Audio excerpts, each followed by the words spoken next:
தங்கம். நீங்கள் கேள்விப்படாத உண்மைகள் சில. உலகத்தில் தங்கத்தை விரும்பாதவர்கள் யாராவது இருக்க முடியுமா? குறிப்பாக இந்திய பெண்கள் தங்கத்திற்கு அடிமை என்றே கூறலாம். இதில் சில சதவீத ஆண்களும் அடக்கம். பொதுவாக தங்கம் என்றானே அணிகலன், சேமிப்பு என்ற வகையில் மட்டுமே அதன் பயன்பாடு நமக்கு இதுவரை தெரியும். ஆனால் அதையும் தாண்டி தங்கத்தினால் பல நன்மைகள், தீமைகளும் உள்ளன என்பது உங்களுக்கு தெரியுமா? இதோ தங்கம் குறித்து நீங்கள் இதுவரை கேள்விப்படாத உண்மைகள். தங்கம் சாப்பிடுவது நல்லதா? தங்கம் அணிவதால் நமக்கு உடலுக்கு எவ்வித நன்மையும் அளிப்பதில்லை. மாறாக உங்கள் செரிமான சக்தியை குறைக்கின்றது. ஒரு சிலர் தங்கத்தை உணவாக உட்கொண்டால் நல்லது என்று கூறுவார்கள். ஆனால் அது சிறிதும் உண்மையில்லை. வல்லுநர்களும் இதை பரிந்துரை செய்வதில்லை.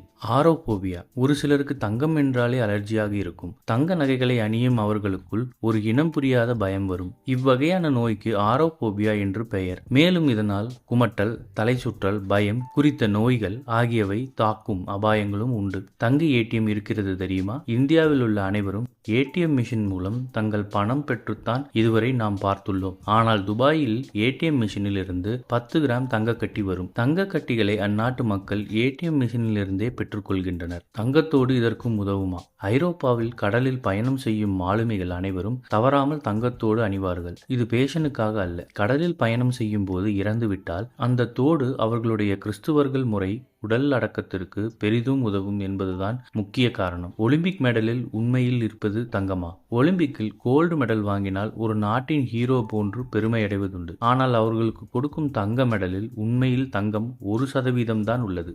மீதமுள்ள 99 சில்வர் மற்றும் காப்பர் தான் உள்ளது. கடைசியாக முழுவதும் தங்கத்தினால் கோல்டு மெடல் கொடுத்தது 1912ஆம் ஆண்டின் ஒலிம்பிக் போட்டியில்தான் என்பது குறிப்பிடத்தக்கது. கைபேசியிலும் தங்கம் இருக்கிறது தெரியுமா? செல்போனில் ஒரு குறிப்பிட்ட அளவு தங்கம் இருக்கிறது. நீங்கள் 900 கிலோ பழைய செல்போனை கலெக்ட் செய்தால் உங்களுக்கு அதன் மூலம் ஒரு குறிப்பிட்ட அளவு தங்கம் கிடைக்கும். செல்போனில் உலகில் உள்ள அனைவருக்கும் 4 கிலோ தங்கம் கிடைக்கும் நாள் வெகு தூரத்தில் இல்லை. தங்கமும் மனிதர்களும். என்ன பாஸ், தங்கத்தை இதுவரை அடகு வைக்க மட்டுமே பயன்படுத்தினோமே, ஆனால் இவ்வளவு விஷயங்கள் தங்கத்தில் இருக்கிறது என்று ஆச்சரியப்படுகிறீர்களா? இருப்பினும் தங்கம் பல நூற்றாண்டுகளாக ஒரு சிறந்த சேமிப்பாகவும் பாதுகாப்பான முதலீடாகவும் கருதப்படுகிறது. மேலும் தங்கம் போன்று மின்னும் பெண்களின் உடலை மேலும் ஜொலிக்க வைப்பதில் தங்கத்திற்கு ஈடு இணை இல்லை என்பது குறிப்பிடத்தக்கது. இது போன்ற செய்திகளை உடனுக்குடன் தெரிந்து கொள்ள நம்ம சேனலை சப்ஸ்கிரைப் பண்ணிக்கோங்க.